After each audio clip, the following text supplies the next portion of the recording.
"You do not belong here." The words cut through the ceremonial hall like a blade, sharp and final. Alara felt every eye in the grand chamber turn toward her, hundreds of pack members dressed in their finest ritual garments, all staring at the girl in the simple gray dress who stood at the back of the line. Lady Saraphina had spoken loud enough for everyone to hear, her voice dripping with the kind of casual cruelty that only comes from a lifetime of unquestioned privilege.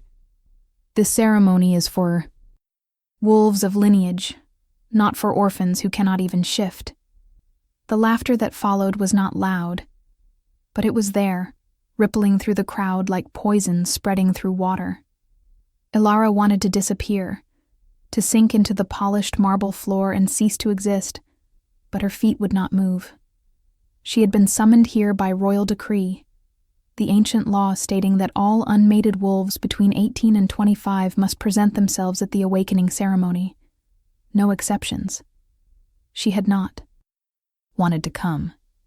She had known this would happen. But the law was the law, and defying it meant exile or worse. The awakening ceremony happened once every decade, a sacred ritual where young wolves would touch the ancestral stone and receive the blessing of the first ones, the ancient lichens who had founded their race. For most, it meant a brief warmth, a whisper of approval, perhaps a glimpse of their true potential. For a select few, it meant power, recognition, a place of honor in the pack, hierarchy. For Alara, it was supposed to mean nothing at all. She was wolfless, or so everyone believed.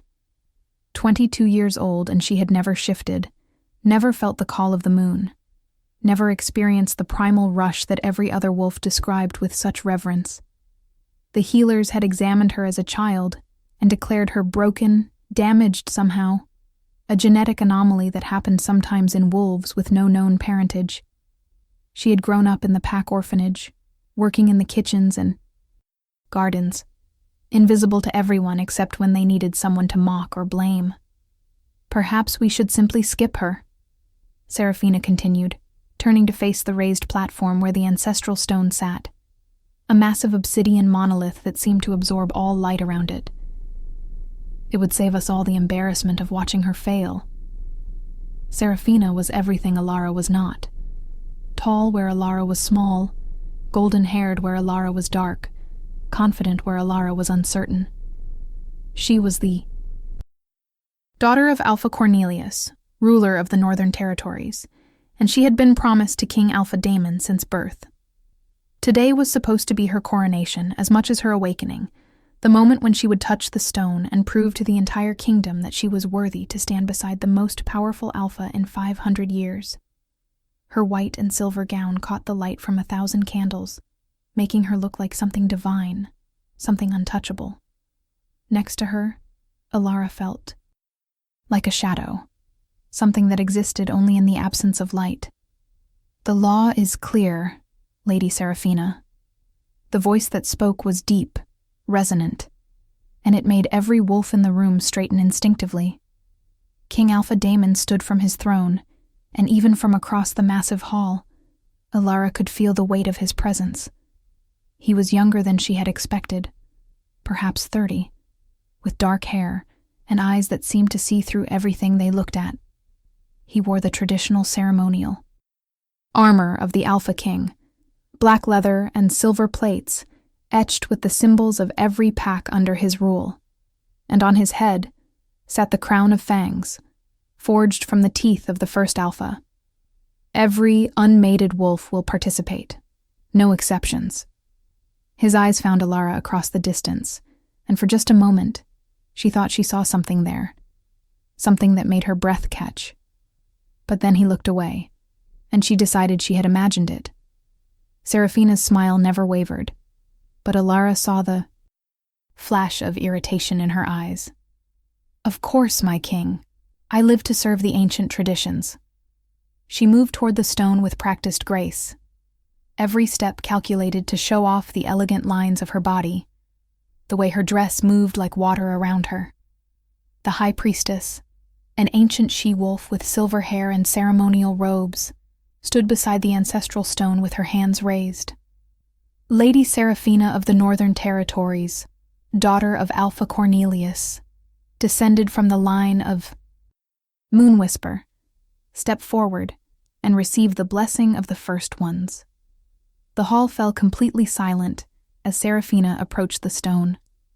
This was the moment everyone had been waiting for, the confirmation that she was destined to be queen. Saraphina placed both hands on the obsidian surface, and immediately the stone began to glow. Soft white light pulsed from within it, spreading up her arms like living vines, and the watching wolves murmured their approval. It was a strong response, stronger than most received. The light grew brighter, bathing Saraphina in an ethereal radiance that made her look like a goddess.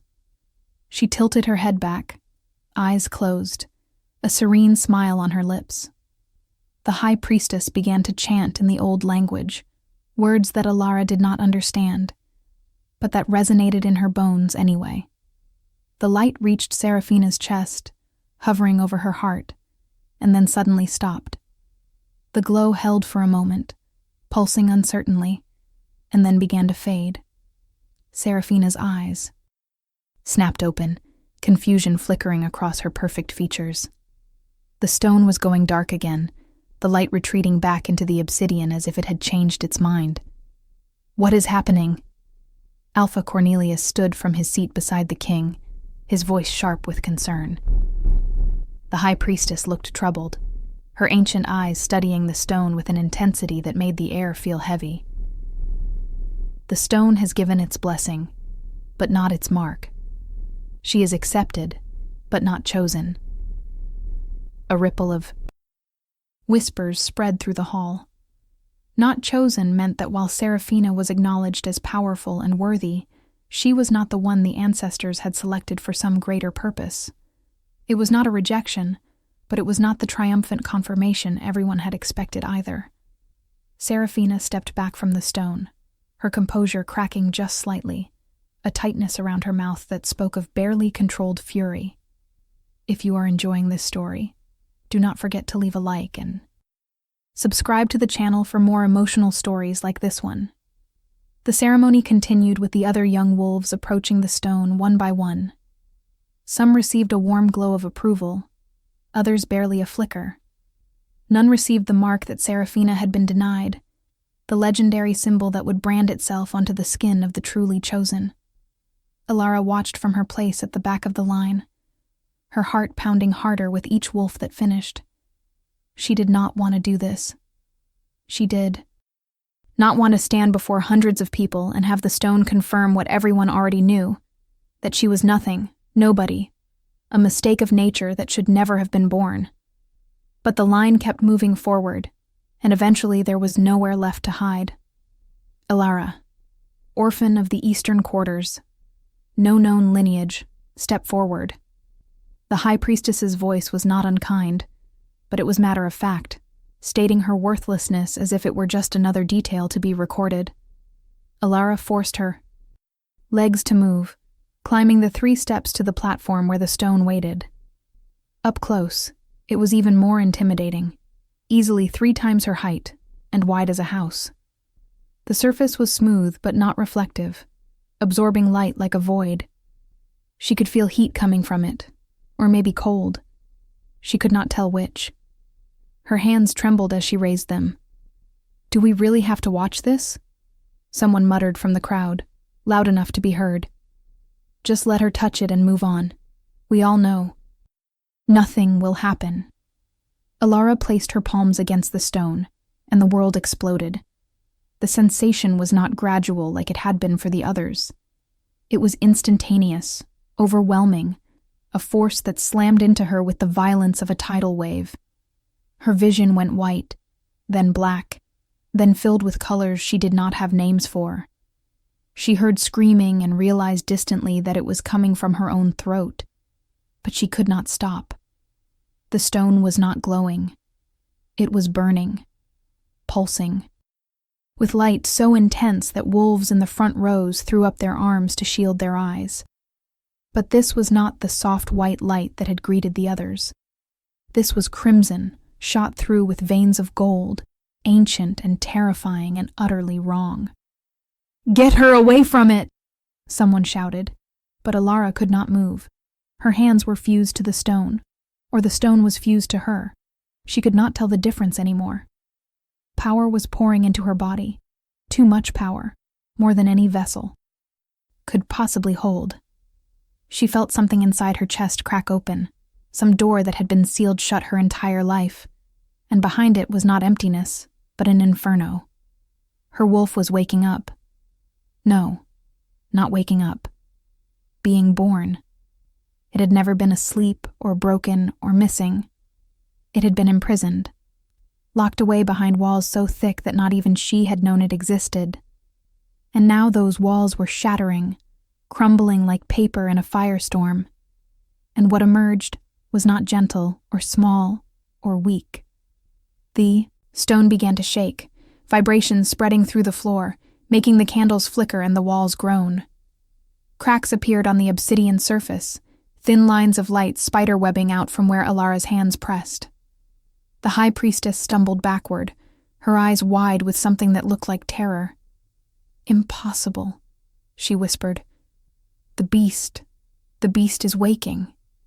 And then the stone split open. Not broke, not crumbled, but opened like a door, like a mouth, like a prison releasing.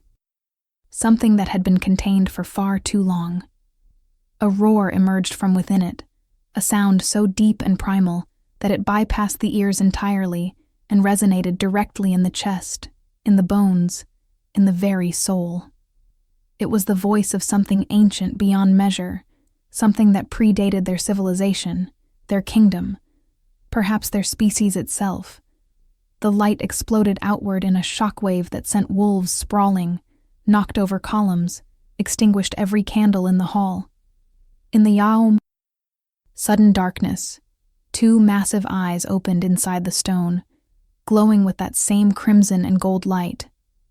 They were not wolf eyes. They were too large, too aware, too filled with an intelligence that felt almost alien. And they were looking directly at Alara. A presence filled her mind, vast and overwhelming, pressing against her consciousness like an ocean trying to fit into a cup. She felt it examining her, peeling back layers of her being that she had not known existed, reading her memories, and her fears, and her deepest hidden dreams. And then, impossibly, she felt it recognize her. Finally. The voice spoke directly into her mind, but she knew somehow that everyone in the hall could hear it too. It was neither male nor female, neither young nor old, but something beyond such categories. The daughter of the forsaken bloodline has returned. The cycle begins anew. Alara's body lifted off the ground, suspended in the air by pure force of will, or magic, or something she had no name. 4. The light surrounded her, sinking into her skin, burning patterns across her arms and shoulders and back. She looked down and saw symbols appearing on her flesh, ancient runes that glowed with inner fire, marking her in ways that could never be hidden or removed. The mark of the chosen. But not just any chosen.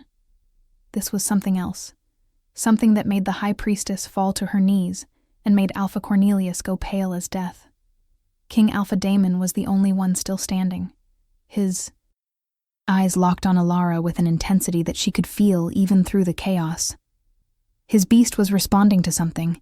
She could see it in the way his eyes flickered between human and wolf, the way his hands clenched and unclenched as if fighting for control.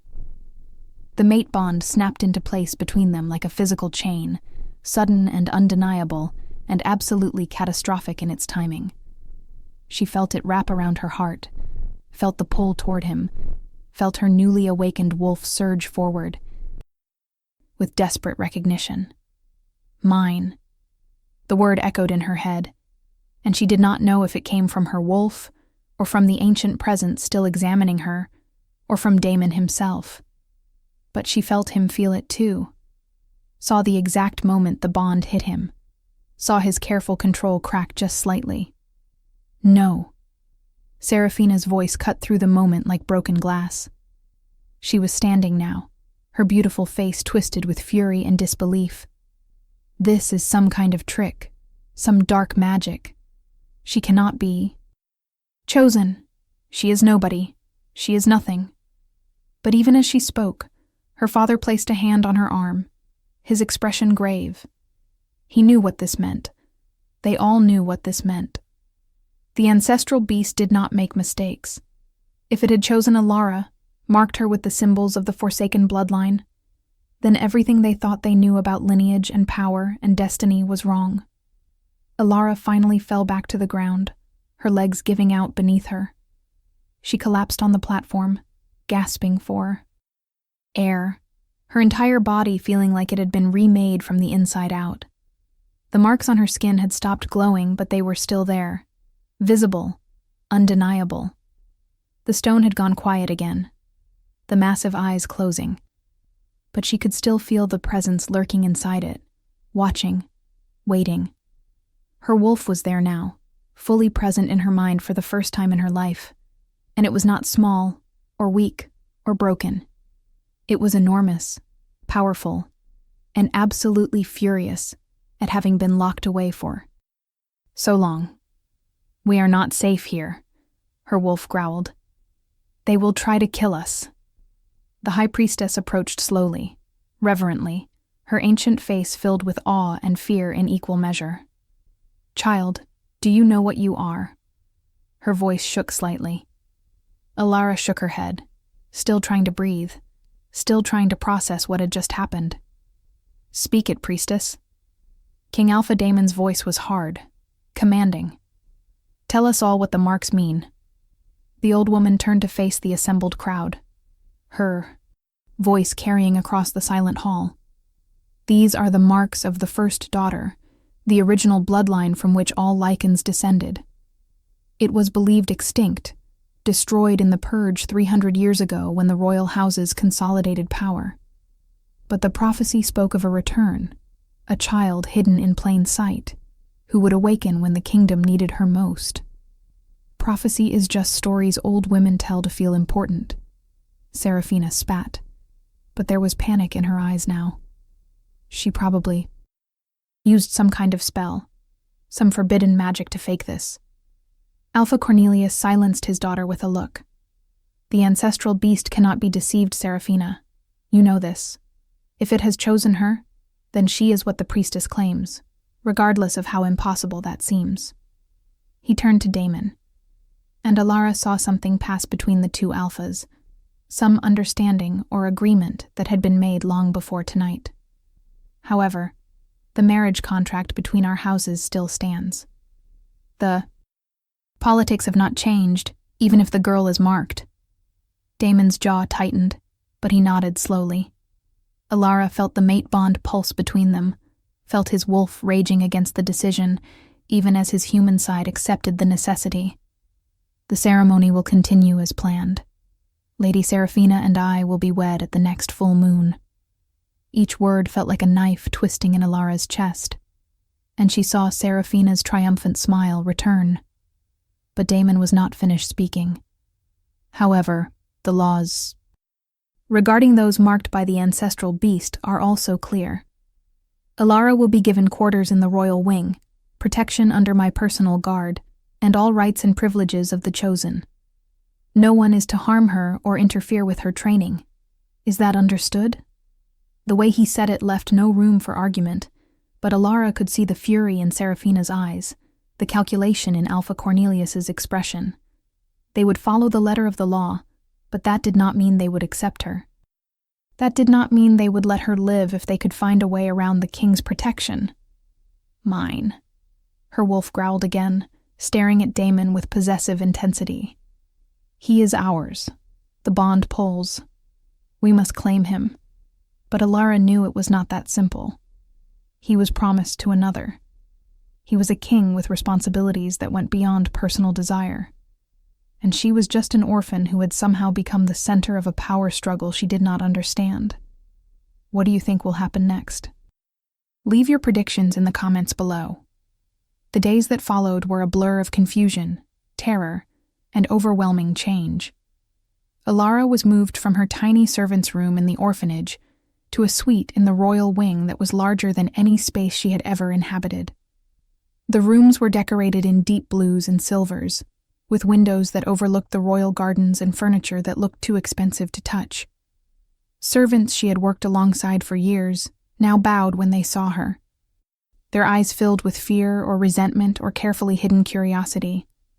She was given new clothes, fine dresses in rich fabrics that felt strange against her skin, and a personal attendant, a young she-wolf named Iris, who treated her with careful politeness that felt more like fear. But the worst part was the isolation. Despite being surrounded by people, Alara had never felt more alone. The other young wolves who had been at the ceremony avoided her, whispering when she passed, falling silent. When she entered a room, the older pack members regarded her with suspicion, as if she were some kind of threat, something dangerous that had infiltrated their midst. And Saraphina made sure Alara understood exactly where she stood. She encountered the future queen in the gardens 3 days after the ceremony, surrounded by her circle of noble ladies, all of them dressed in perfect gowns with perfect hair and perfect smiles that did not reach their eyes. "Oh, how lovely to see you.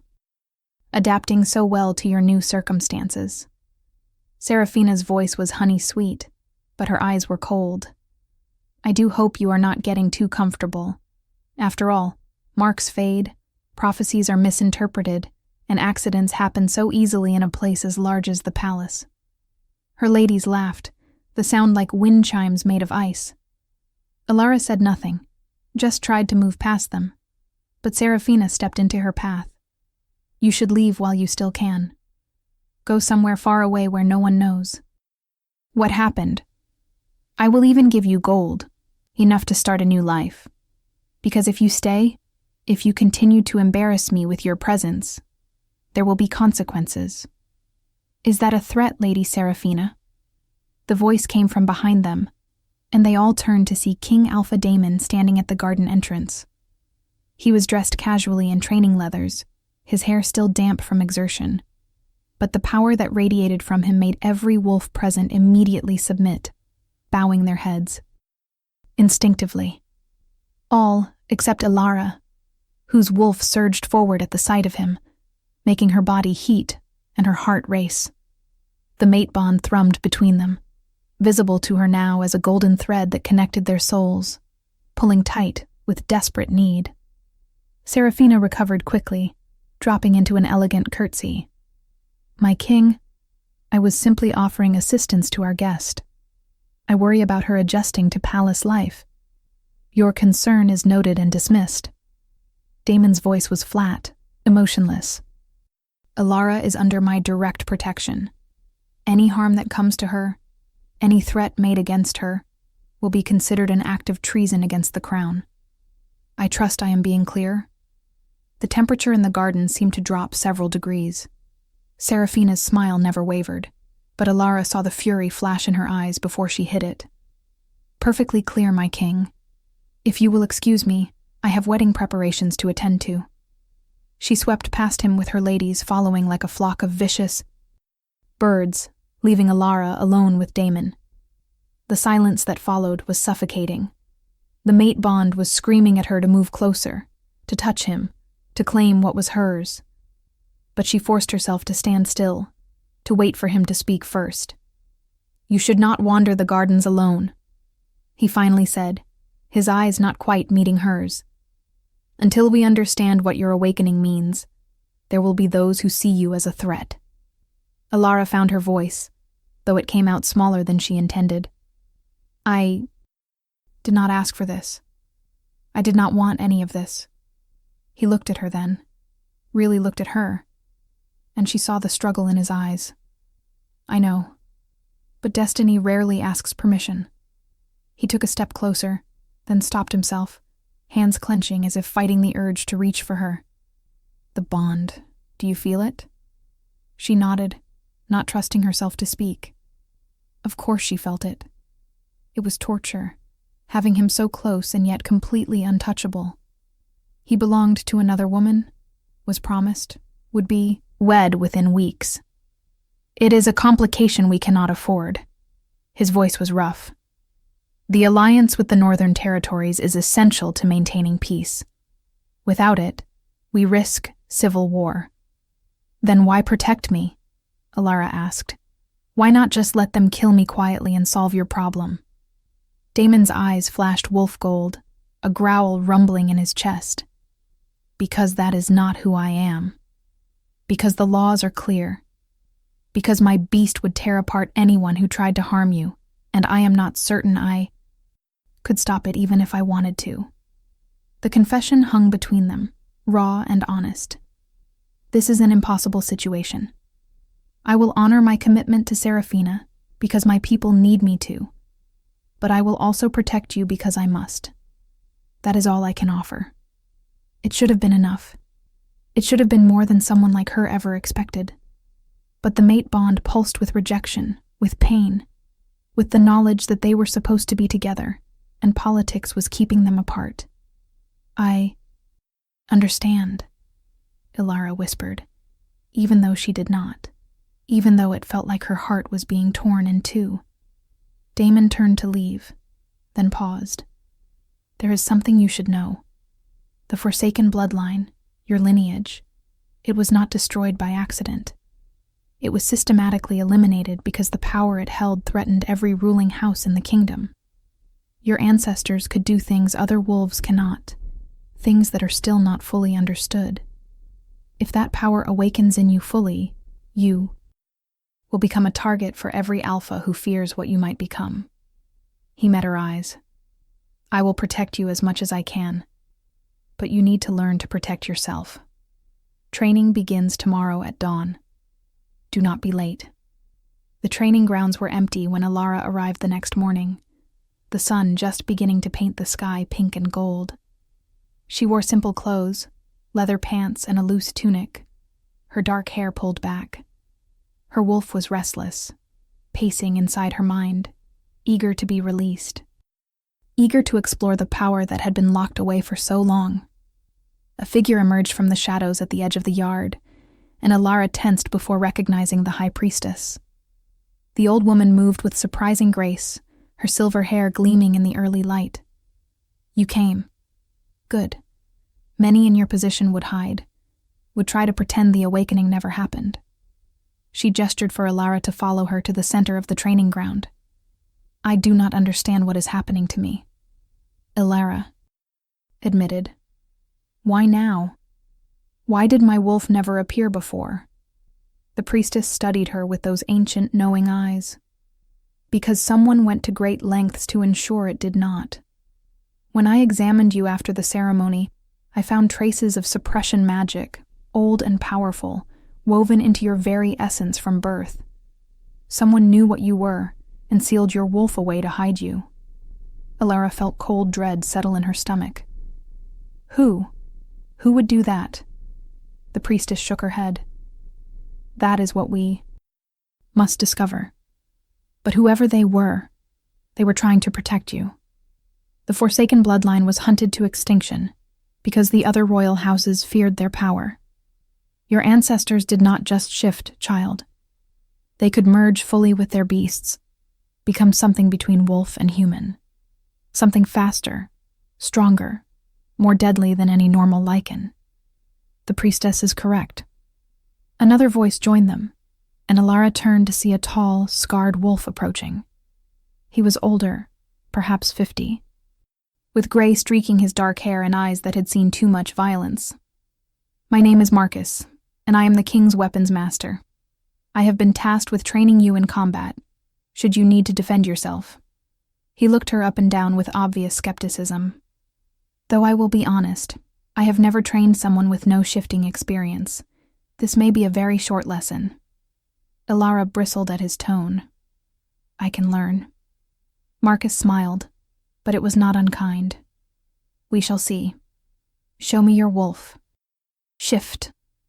Alara closed her eyes, reaching for that presence inside her mind.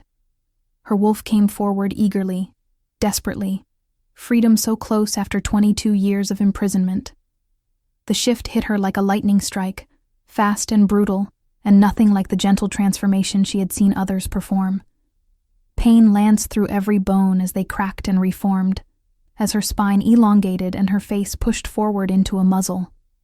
She heard herself scream, but the sound came out as a howl, long and mournful and filled with rage. When it was finished, she stood on 4 legs, panting, her vision sharper and her sense of smell overwhelming. But something was wrong. She looked down at her paws and saw they were too large, her fur too dark, almost black with those strange golden streaks running through it. Marcus had gone very still, his hand moving slowly toward the sword at his belt. The high priestess gasped, taking a step back. Impossible. She is showing the merge already, and she has only just awakened. Elara did not understand what they meant until she caught her reflection in the water trough nearby. She was not fully wolf. Her body was larger than any normal wolf, more powerful, with a shape that was not quite right. Her front paws could almost be called hands, with elongated fingers tipped with razor claws. Her face was more predatory, her teeth longer. She looked like something out of a nightmare, something that should not exist. And she felt incredible. The power that thrummed through her body was intoxicating, addictive, more than she had ever imagined possible. "Shift back! Now!" Marcus commanded, his voice hard. Elara tried, reaching for her human form, but her wolf did not want to let go. It wanted to run, to hunt, to finally experience the freedom it had been denied. She felt panic rising as she struggled for control, felt her wolf pushing back against her, and for a terrifying moment, she thought she might be trapped in this form forever. Elara. The voice cut through her panic like a blade. King Alpha Damon stood at the entrance to the training grounds, his eyes locked on her transformed state. "Come back. Your human side is stronger than your wolf. You control it, not the other way around." She focused on his voice, on the mate bond that glowed brighter in this form, on the feeling of her human body, like a memory she was trying to recall. Slowly, painfully, she pulled herself back, forcing the shift to reverse. She collapsed naked on the ground, gasping, her body covered in sweat and trembling with exhaustion. Someone threw a cloak over her, and she wrapped it around herself gratefully. Damon was crouched beside her, his hand hovering near her shoulder but not quite touching, as if he did not trust himself to make contact. That was incredibly dangerous. A new wolf should never attempt the merge form. You could have lost yourself completely. His voice was rough with concern that he could not quite hide. Elara looked up at him, still trying to catch her breath. "I did not mean to. It just happened. My wolf is so strong, so angry about being locked away. I can barely control it." Damon's jaw tightened. "Then that is what you will learn. Control. Because if you cannot master your beast, someone will eventually use that against you." If you want to see how this story ends, make sure you are subscribed with notifications on. The weeks that followed were the hardest of Elara's life. She trained from dawn until dusk, learning to shift smoothly, learning to fight in both forms, learning to access the merge form without losing herself to the beast within.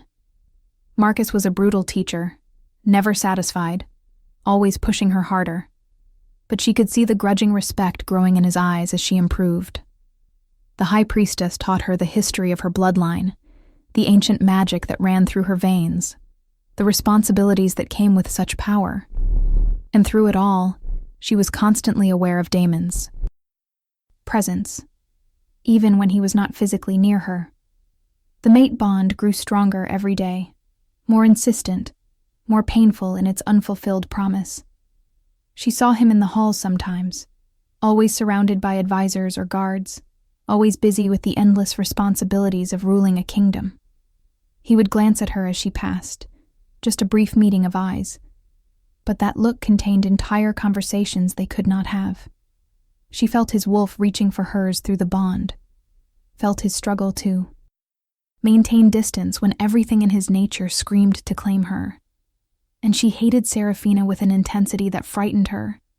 Hated the way the other woman touched Damon's arm possessively. Hated the wedding preparations that seemed to consume the entire palace.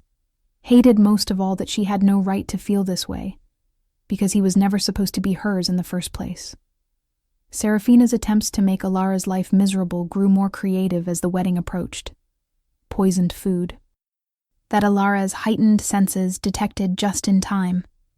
A training accident that was clearly deliberate. Rumors spread through the palace that Alara was using dark magic to seduce the king, that she had faked the awakening ceremony, that she was actually a spy sent by enemy packs. None of it stuck, but the constant barrage wore on her. Her only real friend was Iris, her attendant, who proved to be more than just a servant. The young she-wolf had been assigned to watch her, Alara suspected, but had instead become genuinely loyal, helping her navigate the deadly politics of court life. "You need to be careful tonight," Iris warned as she helped Alara dress for the pre-wedding celebration, a massive feast that would host every alpha in the kingdom. "Lady Saraphina has been meeting with her father in private for hours. They are planning something." Alara looked at herself in the mirror, barely recognizing the woman staring back. The dress Iris had chosen was deep emerald green, elegant, but simple, and it made her newly awakened wolf eyes seem to glow. The marks on her arms were visible, the ancient runes that proclaimed her lineage, and she had stopped trying to hide them. Let them plan. I have done nothing wrong. I have kept my distance from the king as requested. I have caused no trouble. You exist, Iris said bluntly. That is trouble enough for someone like Saraphina. She knows about the mate bond. Everyone knows. They can see it in the way the king looks at you. The way his control slips just slightly when you are near. She knows that if you were not here, his wolf would eventually accept her. But with you present, she will always be second choice, and she cannot bear that. Alara felt tears prick her eyes, but refused to let them fall. He is going to marry her. In 3 days, he will stand before the entire kingdom and pledge himself to her. The bond does not matter. Duty comes first. Iris squeezed her shoulder gently. The heart is not so easily commanded. Not even by a king. Come, we should not be late. The great hall was magnificent, decorated with thousands of flowers and candles, long tables laden with enough food to feed an army. Every important alpha in the kingdom was present, dressed in their finest, all gathered to celebrate the union that would unite the two most powerful houses and secure peace for generations. Alara was seated far from the head table, tucked between minor nobles who barely acknowledged her presence, but she had a clear view of where Damon sat with Saraphina at his right hand.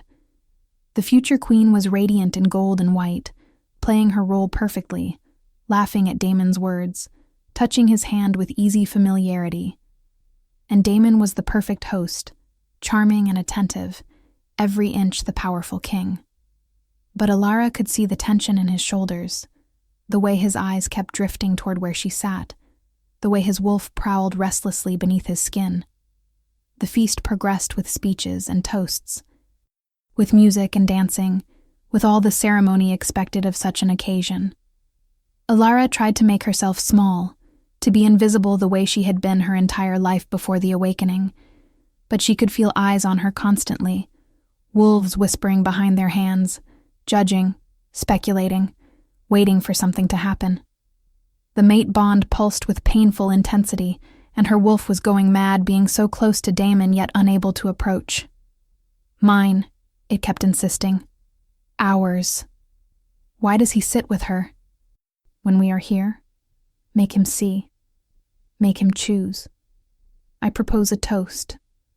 Alpha Cornelius stood, his powerful voice carrying across the hall. To my daughter Saraphina, who will soon be queen, and to King Alpha Damon, who has proven himself wise in choosing duty over fleeting desire. The words were pointed, deliberately cruel, and Alara felt every eye in the room turn toward her. Her face burned with humiliation, but she kept her expression neutral, refusing to give them the satisfaction of seeing her pain. Damon's hand tightened around his goblet, his knuckles going white, but he raised it in acknowledgement of the toast. Saraphina smiled triumphantly. However, Cornelius continued, his eyes finding Alara across the crowded hall. There is still the matter of the orphan who claims the forsaken bloodline. Many here have expressed concerns about the validity of her awakening. After all, it is unprecedented for someone with no known parents to suddenly manifest such legendary power. He paused for effect. I propose a trial. Let her prove before the assembled alphas that she truly carries the blood of the first daughter.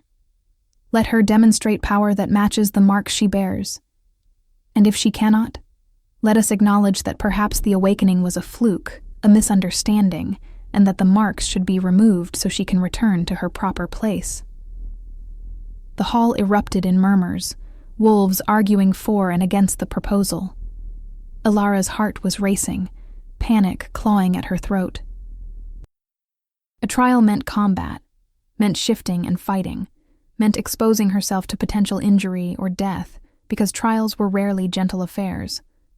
The laws do not require one marked by the ancestral beast to prove themselves. Damon's voice cut through the noise, cold and hard. Cornelius, you overstep. But the Alpha of the Northern Territories smiled, spreading his hands innocently. I meant no disrespect, Your Majesty. I simply thought to give the girl a chance to silence her detractors. Surely, if her bloodline is as powerful as claimed, a simple demonstration would be no hardship.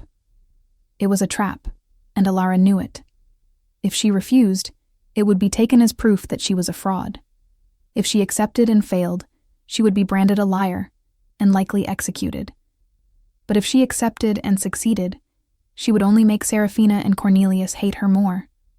There was no winning this situation. I accept. The words were out of her mouth before she could stop them, before her rational mind could intervene.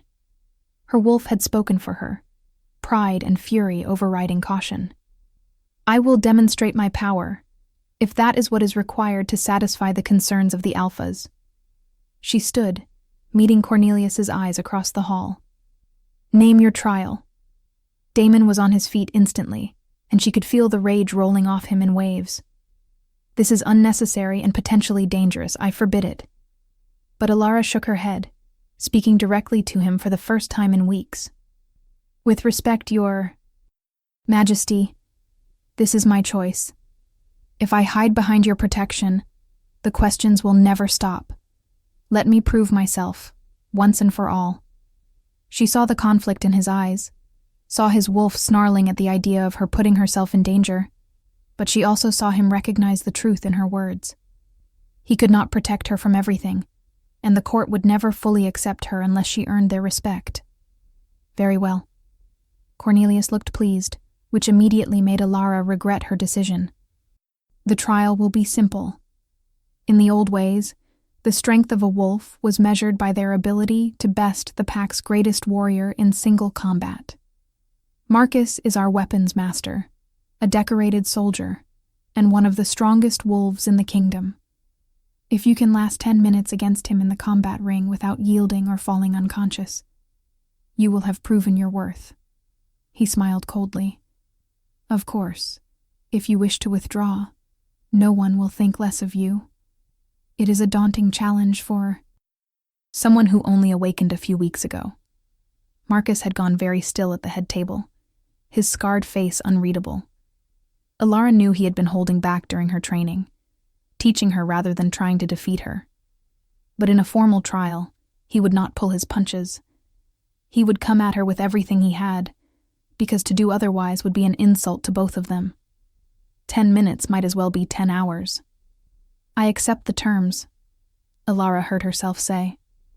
The hall buzzed with excitement. Wolves already placing bets, already anticipating the violence to come. Damon looked like he wanted to argue, but the challenge had been issued and accepted. To interfere now would undermine her, and make her look weak. He could only watch, along with everyone else, as the fate that had been set in motion played out. The combat ring was prepared quickly, a circular space in the center of the great hall, marked out with ceremonial stones. All the tables were pushed back to give the assembled alphas a clear view. Alara was given time to change into fighting leathers, her hands shaking as she laced up the reinforced armor. This was insane. She had been training for less than a month. Marcus had been fighting for decades. The High Priestess found her in the changing room, her ancient face grave. "Child, you do not have to do this. There is no shame in acknowledging you are not ready." But Alara shook her head. "If I back down now, they will never stop testing me. I would rather die proving I belong than live as a coward." The priestess sighed. "You have your ancestors' pride, for better or worse. Then I will tell you this.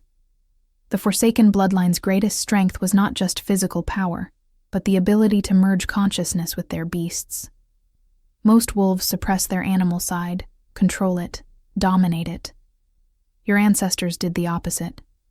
They became partners with their wolves, two minds acting as one. If you can achieve that balance, even for a moment, you will be able to access power that Marcus cannot match." She placed a hand on Alara's marked arm. "Trust your wolf. It has waited 22 years for this moment. It will not let you fall." Alara entered the ring to absolute silence. Every eye in the hall was fixed on her. Hundreds of alphas and their companions watching to see if she was truly what she claimed, or just a pretender who would be exposed and destroyed. Marcus stood across from her, his expression neutral, but his body language. Speaking of coiled readiness, he had removed his shirt, his torso covered in scars that told the story of a long and violent life. "I will not insult you by going easy," he said quietly, his voice for her alone. "You are better than that." She nodded, appreciating his honesty. "I would not want you to." The High Priestess stood at the edge of the ring, her hands raised. "The trial will last 10 minutes, or until one combatant yields or loses consciousness. Shifting is permitted. Lethal force is discouraged, but will be forgiven if accidental. Begin." She dropped her hands, and Marcus moved. He was fast, impossibly fast for someone his size, closing the distance between them in a heartbeat. Alara barely dodged the first strike, felt the wind of his fist passing a hair's breadth from her face. She countered with a kick that he blocked easily, his arm like iron. They separated, circling each other, and she could already feel the difference between training and actual combat. There was no safety, no holding back, just pure survival instinct. Marcus shifted mid-attack, his body flowing from human to wolf in less than a second, a skill that took most wolves years to master.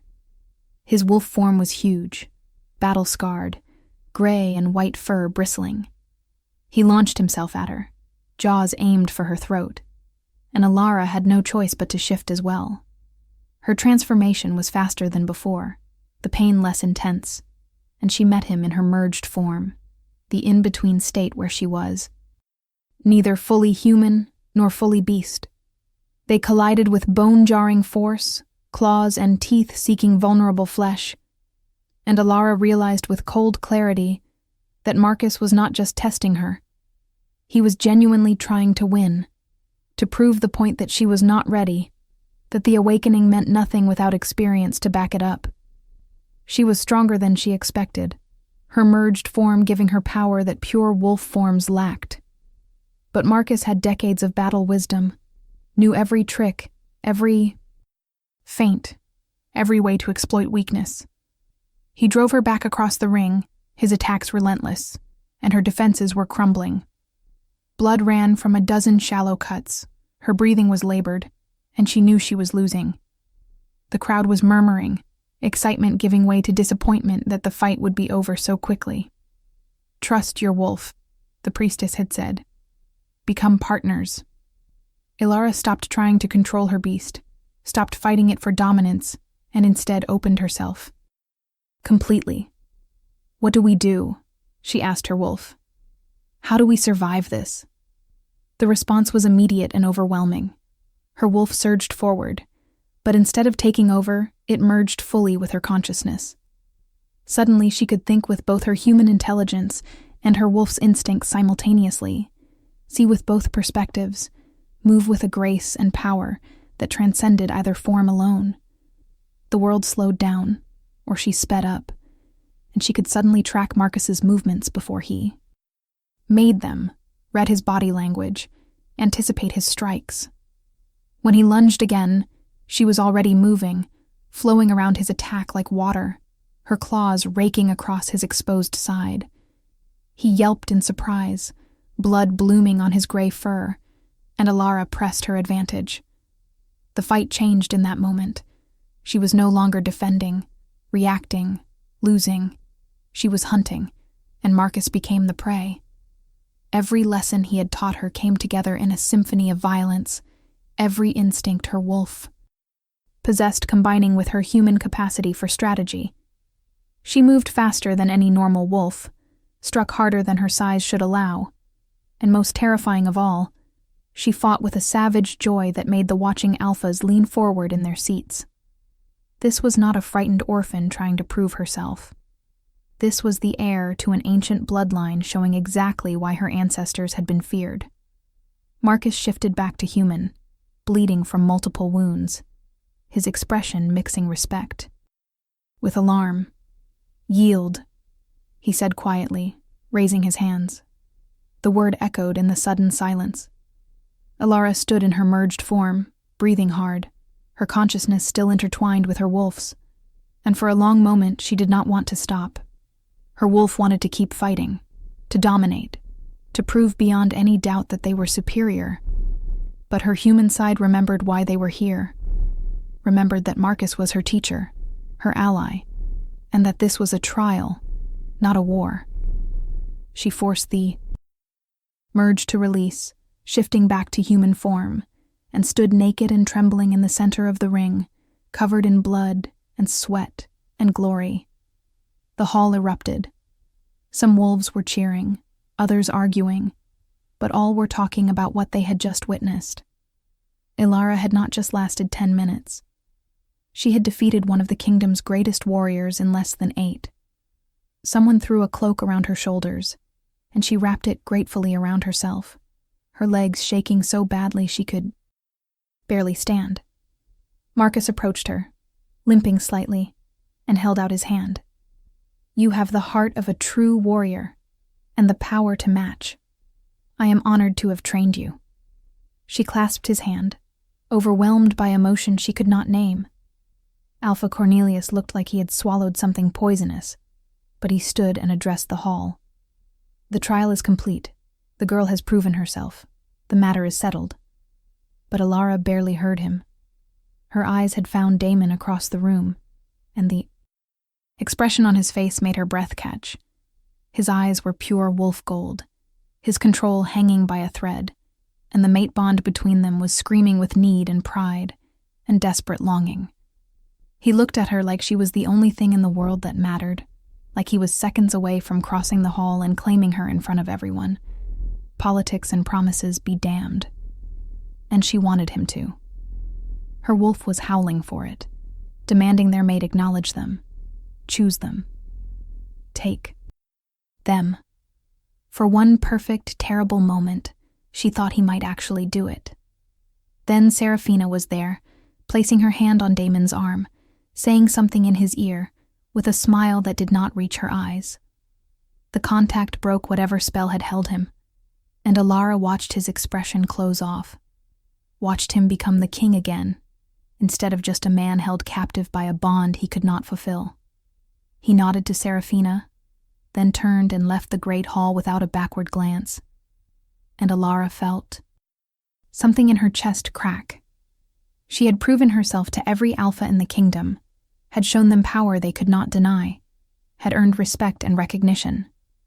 But she had lost the only thing that mattered. Because in 3 days, Damon would marry another woman, and no amount of power or lineage would change that. If this story touched your heart, Share it with someone who loves epic romance. Tell me in the comments. Did you see this ending coming? The 2 days before the wedding were a blur of misery. Alara threw herself into training, pushing her body past its limits, anything to avoid thinking about what was coming. But at night, alone in her too large suite, she could not escape it. She could feel Damon through the mate bond, could sense his turmoil, his wolf fighting him constantly. She knew he was not sleeping, knew he was pacing his rooms like a caged animal, knew he was suffering as much as she was. But knowing did not help. The wedding preparations continued with unstoppable momentum, the entire palace buzzing with excitement about the grand ceremony that would unite the kingdom. The night before the wedding, Alara could not bear to be inside the palace anymore. She slipped out through the gardens, past the guards who let her pass with knowing looks, and ran into the forest that bordered the royal grounds. She shifted as soon as she was hidden by trees, letting her wolf form carry her deeper into the wilderness, running until her muscles burned and her lungs ached. She did not want to think anymore. She did not want to feel the bond pulling at her heart. She just wanted to be a wolf, simple and uncomplicated, without politics or destiny or impossible love to worry about. She was so lost in her own pain that she did not sense the attack until it was almost too late. 5 wolves burst from the undergrowth, surrounding her, all of them larger than normal, all of them moving with the coordination of trained killers. Assassins. Alara barely dodged. The first strike, claws raking across her shoulder instead of her throat. She shifted to her merged form instantly, the transformation fueled by fear and fury, and met their attack with everything she had. But they had ambushed her, chosen their moment perfectly, and she was already tired from training and heartbreak. The fight was vicious and desperate. Alara took down 2 of the assassins, her newfound power making her a match for them individually, but they were working together, wearing her down, driving her toward a cliff edge. She realized with cold horror that this was no random attack. Someone had planned this carefully, had waited until she was alone and vulnerable. Saraphina, her wolf snarled. That spoiled female sent them to kill us. One of the remaining assassins caught her across the ribs with a powerful strike, and she felt bones crack. Pain exploded through her body, and she stumbled, her vision going gray. This was it. This was how it ended, murdered in the forest, the night before her mate married another woman. A roar shook the trees, so loud and primal that it froze every wolf in place. The massive black form of an alpha in his prime burst through the trees, moving faster than anything that size should be able to move. King Alpha Damon in his wolf form was a sight to inspire legends, easily twice the size of any normal wolf, his fur so dark it seemed to absorb light, his eyes burning gold with fury beyond measure. He hit the first assassin with enough force to snap the wolf's spine, tossing the body aside like it weighed nothing. The other 2 tried to run, but they had no chance. Damon was rage incarnate, his mate threatened, and he showed them no mercy. When it was over, 5 bodies lay broken in the forest, and Damon stood over Alara's collapsed form, sides heaving, still vibrating with the need to kill something else. He shifted back to human, dropping to his knees beside her, his hands hovering over her injuries as if afraid to cause more damage. Alara, look at me. His voice was raw, desperate. She forced her eyes open, everything hurting, her merged form struggling to hold. You came, she whispered. You are supposed to be preparing for your wedding. His hands cupped her face, and the touch sent shockwaves through the mate bond, making them both gasp. Do you truly think I could let you die?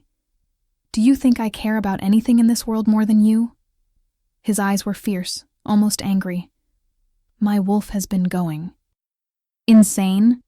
Screaming that you were in danger? I felt your pain through the bond.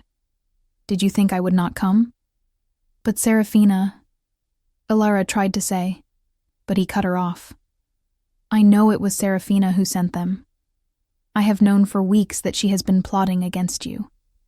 I have had guards watching you in secret, trying to keep you safe without making it obvious. But tonight they failed, and you almost died because I was too concerned with politics to do what I should have done from the beginning. He pulled her carefully into his arms, holding her against his bare chest, and the contact made the mate bond sing even through her pain. I am done pretending. I am done sacrificing my soul for political convenience. If accepting you means war, then there will be war. If claiming my mate destroys alliances, then they were never worth having. Alara's heart stuttered. What are you saying? Damon looked at her with such intensity that she could barely breathe. I am saying that tomorrow there will not be a wedding. I am saying that I am going to stand before every alpha in the kingdom and tell them that you are my true mate, my chosen queen. And anyone who has a problem with that can challenge me directly. His thumb brushed across her cheek, wiping away blood and tears. I am saying that I love you, Alara of the Forsaken bloodline, and I am choosing you. I am choosing us, even if it costs me my crown. The words she had dreamed of hearing had given up hope of ever. Hearing washed over her like a benediction. But she had to be sure, had to know he understood what he was offering. Your people need peace. The alliance with the Northern Territories. He silenced her with a kiss, fierce and claiming and full of weeks of denied passion. When he pulled back, his eyes were blazing. My people need a king who leads with integrity, not one who breaks the most sacred bond our kind acknowledges for political gain. They need you, whether they know it yet or not. Your power, your bloodline, what you represent. And I need you more than I need air. Alara felt tears streaming down her face, her wolf howling with joy, even as her body screamed with pain. The other alphas will not accept this easily. Cornelius will demand compensation, maybe even challenge your right to rule. Damon smiled, and it was not a kind expression. Let them try. I am the Alpha King not because of my bloodline, but because I am the strongest wolf in 5 generations. Anyone who wants to dispute my choice can meet me in single combat, and we will see how their objections fare against my teeth in their throat. He carefully lifted her into his arms, cradling her against his chest. But first, we get you to the healers. Then we prepare for the storm that is coming. Together. As he carried her back through the forest, Alara leaned her head against his shoulder and let herself finally, truly believe that this was real. The mate bond wrapped around them both like a warm blanket. No longer painful but complete, satisfied, right? Her wolf was purring contentedly, finally at peace. They had their mate. They were going home. Everything else would work itself out. It had to. Because she could not imagine a world where this feeling, this perfect rightness, was not meant to be. The palace erupted into chaos when Damon walked through the front gates carrying a blood-covered Alara. Healers were summoned immediately, along with guards, advisors, and within minutes, a furious Alpha Cornelius and his daughter. Alara was taken to the healing chambers, where wolf magic and medicine worked to mend her broken ribs and various wounds. Through it all, Damon never left her side, holding her hand, radiating such deadly intent that even the healers moved carefully around him. By the time Cornelius and Saraphina were admitted to the room, Alara was mostly healed, sitting up in bed with Damon standing beside her like a sentinel. "What is the meaning of this?" Cornelius demanded, his face red with anger.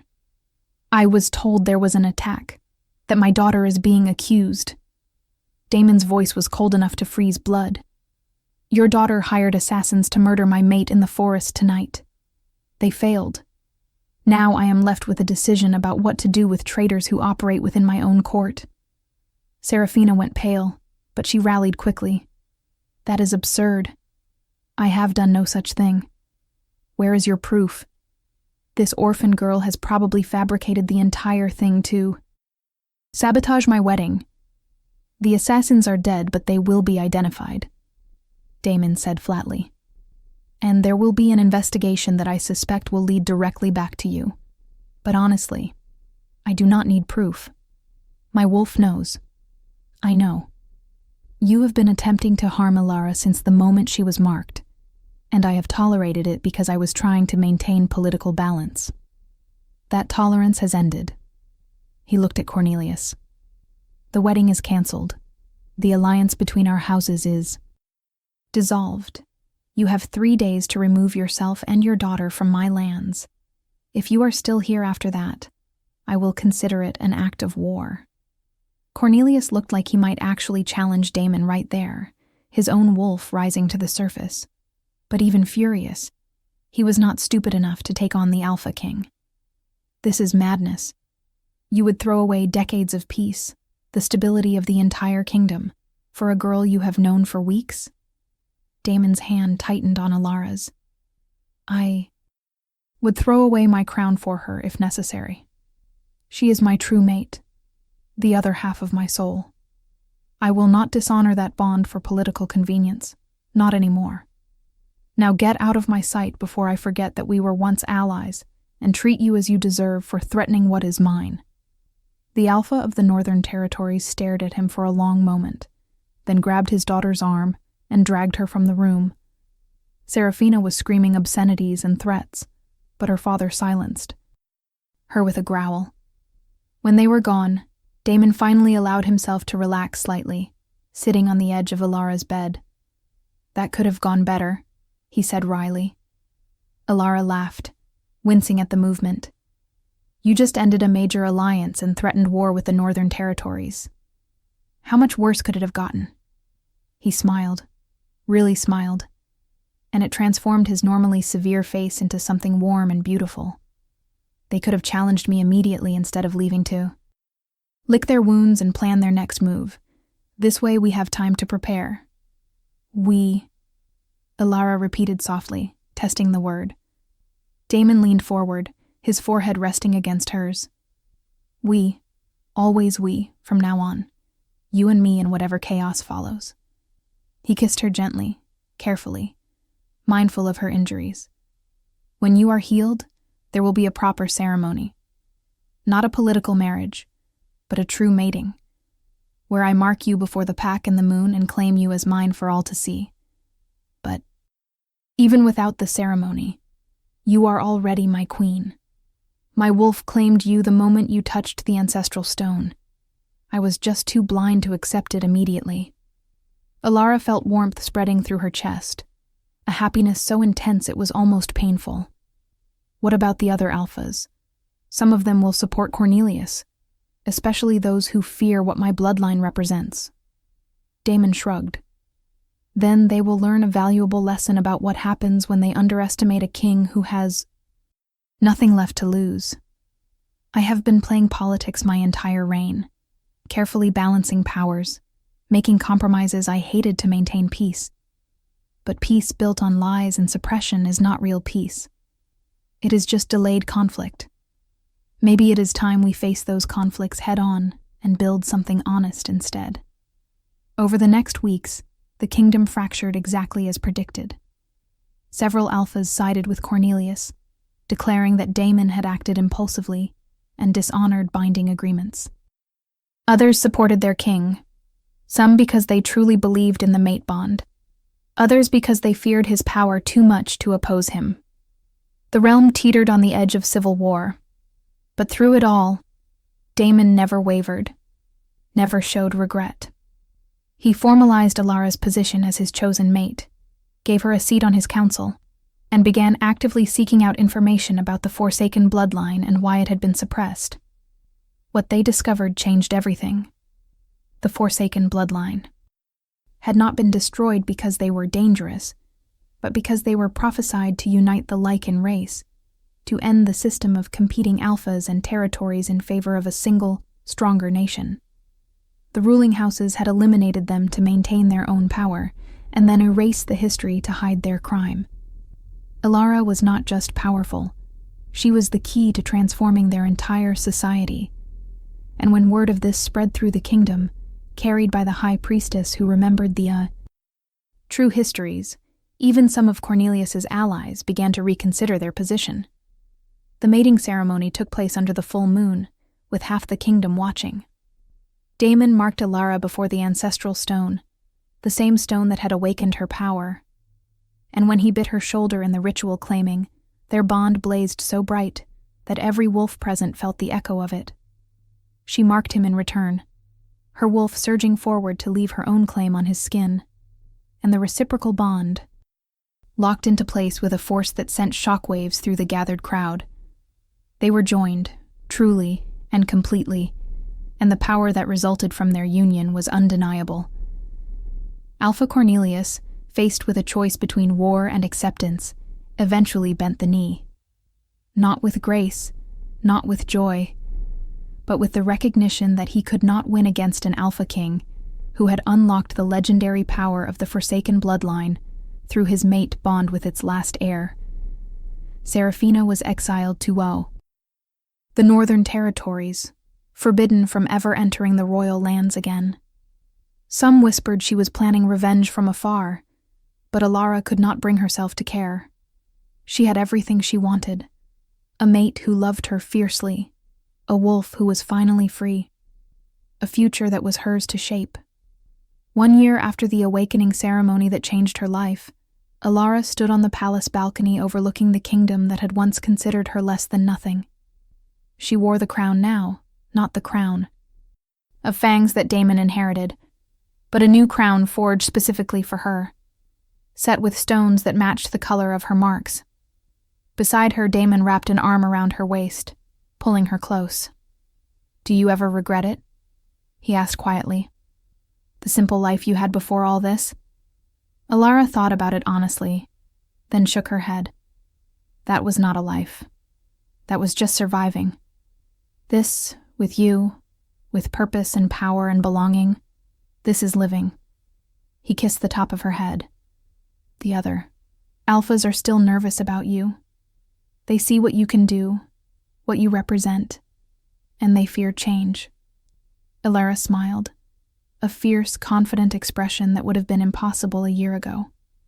Let them be nervous. Let them remember that power without honor means nothing, that traditions that harm must be challenged, that destiny can find you even when you are invisible. We will reshape this kingdom together, make it into something better, something worthy of our children. His hand dropped too. Her stomach, where new life was just beginning, too small to sense yet, except through the bond they shared. Our children. He breathed. The first heirs born of the Alpha King and the Forsaken bloodline in 300 years. Alara leaned into his embrace, watching the sunset paint the sky in shades of crimson and gold, the same colors that had marked her awakening. She thought about the terrified girl who had stood in the ceremony hall, convinced she was nothing, convinced she did not belong. That girl was gone, transformed by fire and love, and the discovery of power she never knew she possessed. In her place stood a queen, a warrior, a wolf who had claimed her destiny instead of letting it claim her. And beside her stood the one person who saw her, truly saw her. From the very beginning. No one spoke when the ancient beast chose her over the Alpha King, but they would speak now. They would tell stories of the orphan who became queen, of the mate bond that changed a kingdom, of the Forsaken bloodline that rose from extinction to reshape the world. They would remember, and they would know that destiny is not about where you start, but about what you become when you finally stop being invisible and claim the power that was always yours.